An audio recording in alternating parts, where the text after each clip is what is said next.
Halo kaum pemula, kaum recehan, rebahan cari cuan. Oke, gue ucapkan banyak-banyak terima kasih kepada kalian yang selalu support channel ini. Dan yang belum mampir silahkan klik tombol subscribe terlebih dahulu. Dan jangan lupa juga diaktifkan notifikasi loncengnya supaya tidak ketinggalan dari updatean-updatean terbaru yang ada di channel ini. Oke, pada kesempatan sore kali ini gue bakal membahas Bitcoin dan juga Solana. Nah, jadi yang terpenting itu sekarang yang bakalan gue bahas ini adalah terkait Solana ya. Jadi ada warning juga nih untuk para holders ataupun investor dari Solana.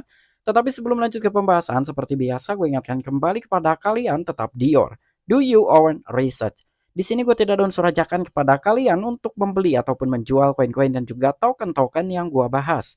So, apapun risikonya gue tidak ikut bertanggung jawab. Oke, jadi langsung saja nih kita cek-cek market terlebih dahulu.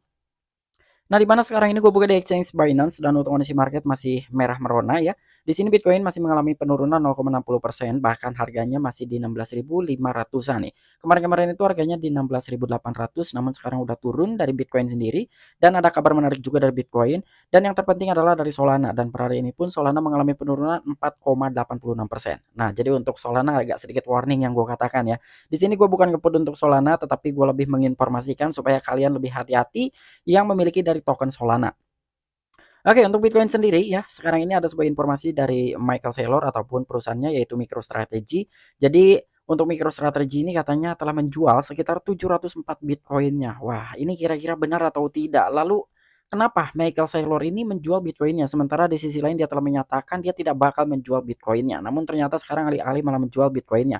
Lalu terkait Solana nih, sekarang kita cek dulu dalam sebuah chart dari Solana. Sekarang harganya hanya 9,58 dolaran ya. Ini terlihat sekali penurunannya dari tahun kemarin itu, bahkan Solana ini sempat ke harga 260-an dolar, namun sekarang tinggal 9 dolaran saja. Ya, let's say 10 dolar lah ya kita bulatkan. Nah, di sini ketika kita geser terlihat sekali ya penurunan dari Solana terhitung dari harga 38 US dollar sekarang hanya 9,58 US dollar. Sebetulnya untuk Solana ini terefek ya atau terkena imbasnya dari bursa FTX di mana dari si Alameda Research itu telah melikuidasi dari kepemilikan Solananya dan dari situlah reputasi Solana hancur sampai dengan sekarang ya. Dan bahkan di sini dengan adanya sebuah informasi seperti itu ya dari hasil likuidasi oleh Alameda Research terkait token Solana dan ternyata di sini ada salah satu perusahaan lagi yang akan menghapuskan Solana. Nah, ini yang patut kita garis bawahi. Oke, jadi nggak perlu banyak basa-basi, kira-kira seperti apa informasinya. So, kita langsung saja masuk ke sumber informasinya. Oke, untuk informasi yang pertama di sini datang dari bitcoinmagazine.com ya. Jadi ini terkait dari MicroStrategy, salah satu perusahaan dari Michael Saylor. Oke, jadi di sini perusahaan teknologi yang dipimpin oleh Michael Saylor telah meningkatkan kepemilikan Bitcoinnya sebesar 2.500 Bitcoin. Meskipun menjual Bitcoin untuk pertama kalinya untuk menghasilkan keuntungan pajak. Nah, jadi di sini udah jelas banget, sebetulnya dari Michael sendiri itu telah mengakumulasi kepemilikan Bitcoin-nya sebanyak 2.500 Bitcoin. Walaupun memang terjadi adanya sebuah penjualan dari Michael Saylor untuk Bitcoin yang pertama kalinya. Nah, di sini yang bakal kita bahas nih ya terkait dari Michael Saylor, kenapa dia menjual dari Bitcoin-nya. Oke, di sini ada 3 poin. Oke, untuk poin yang pertama di sini MicroStrategy ataupun Michael Saylor membeli 2.395 Bitcoin seharga 42,8 juta US dollar secara tunai antara 1 November dan 21 Desember tahun 2022.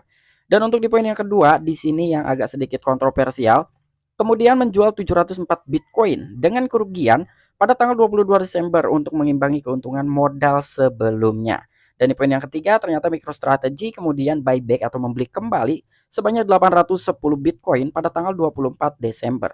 Oke, di sini yang agak sedikit kontroversial, dari Michael Saylor sendiri telah menjual kisaran 704 Bitcoin per tanggal 22 Desember. Di sini telah dinyatakan ya secara rinci. Jadi penjualan berlangsung yaitu pada tanggal 22 Desember tahun 2022.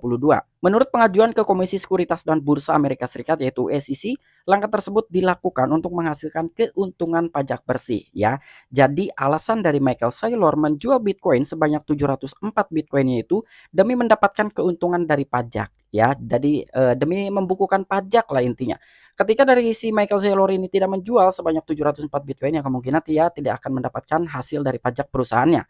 Makanya di sini kenapa Michael Saylor harus memilih menjual Bitcoinnya terlebih dahulu per tanggal 22 Desember karena demi membukukan pajak yang bisa diperoleh oleh Michael Saylor. Dan dengan hasil yang telah dia terima ternyata per tanggal 24 Desember ya, 2 hari kemudian MicroStrategy membeli kembali lebih banyak Bitcoin daripada yang dijualnya. Namun dengan harga yang lebih tinggi 16.845 per Bitcoin untuk pembelian 810 Bitcoin, sedangkan dari segi penjualannya itu lebih rendah ya. Dari Michael Saylor itu menjual 704 Bitcoin, kisaran Bitcoin itu pas harganya di 16.776 US dollar.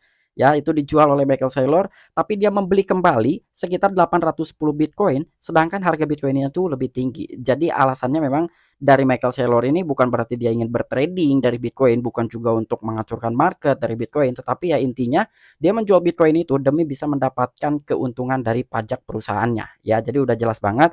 Dan untuk dari total si Michael Saylor sendiri ya, dia telah membeli kisarannya hampir 2.500-an Bitcoin. Nah, itulah hasil akumulasi dari Michael Saylor.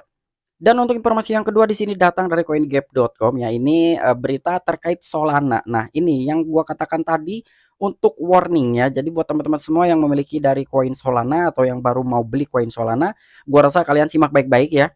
Jadi di sini ada Just In, firma yang didukung miliarder kripto menghapus produk Solana. Ya, udah jelas banget. Perusahaan manajemen aset digital yaitu miliarder kripto yang bernama Jihan Wu, Matrix Sport akan menghapus produk Solana karena harga TVL dan Solana anjlok. Nah, jadi di sini akan dihapuskan nih untuk produk-produk Solana di dalam Metric Ports ya. Dimana di situ karena adanya sebuah TVL total value lock dari Solana ini anjlok atau menurun. Bahkan dari harganya pun ya, dari token Solana atau koin Solana itu pun anjlok juga. Jadi itu alasan kenapa dari Matrix Ports sendiri dia bakal menghapuskan produk Solana ya. Jadi di sini juga karena adanya sebuah reputasi yang telah dihancurkan oleh FTX. Jadi FTX hancur, Alameda Research dia melikuidasi dari token Solana-nya atau kepemilikan dana yang disimpan di koin Solana.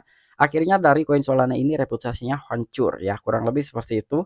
Dan di sini juga dalam sebuah platform kripto lain berpisah dengan Solana karena penurunan harga TVL, dan Solana berlanjut karena penurunan FTX yaitu firma manajemen aset kripto yang bernama Matrix Sport akan menghapus produk investasi mata uang ganda Solana dan Solana U pada tanggal 30 Desember. Nah, ini buat teman-teman semua harap dicatat ya.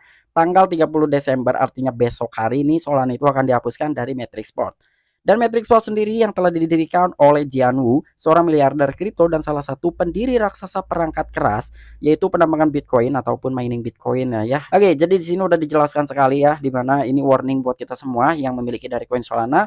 Dan kebetulan gua sendiri udah tidak memiliki koin Solana karena begitu kemarin ya dari kasus Alameda Research akan melikuidasi dari koin Solananya, makanya dari situ gue langsung buru-buru ambil sikap, gue ambil keputusan yaudah gue jual Solana gue gitu. Dan sekarang gue sudah tidak memiliki Solana, dan kabar bad news yang sekarang ini adalah datang dari Matrix Sport.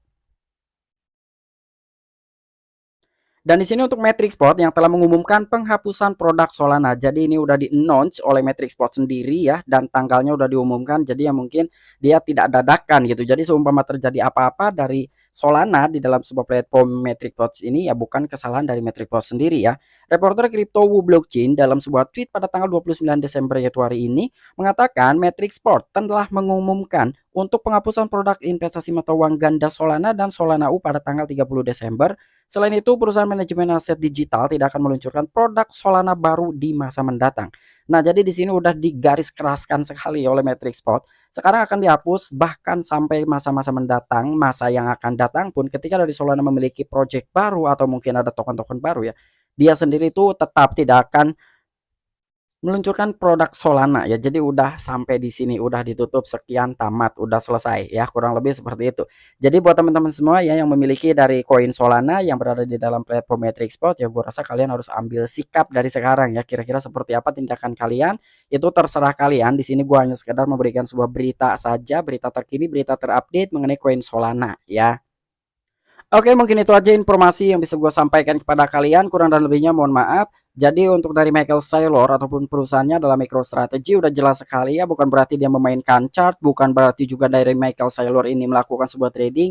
Karena logikanya ketika dia ingin bertrading nggak mungkin dia loss gitu ya. Karena dia membeli dari Bitcoin itu harganya lebih tinggi, kisaran di 16.800-an, sedangkan dari Michael sendiri itu yang begitu dia menjual sekitar 704 Bitcoin, harganya di bawah pembelian ya. Jadi udah jelas sebetulnya dari Michael sendiri dia itu demi bisa membukukan dari pajak perusahaannya. Dan untuk informasi yang kedua, nah terkait Solana itu tergantung kalian, kalian ambil sikap masing-masing. Di sini gue tidak bisa menyarankan, gue hanya sekedar memberikan sebuah informasi terkini dan juga terupdate dari koin Solana. Kira-kira bagaimana menurut tanggapan kalian dengan koin Solana di masa depan? Akankah Solana mampu untuk bangkit kembali? Silahkan tuliskan di kolom komentar. Nah mungkin itu aja informasi yang bisa gue sampaikan kepada kalian, kurang dan lebihnya mohon maaf. Sampai jumpa, saksikan di the next video gue selanjutnya. Salam cuan, salam profit, bye bye.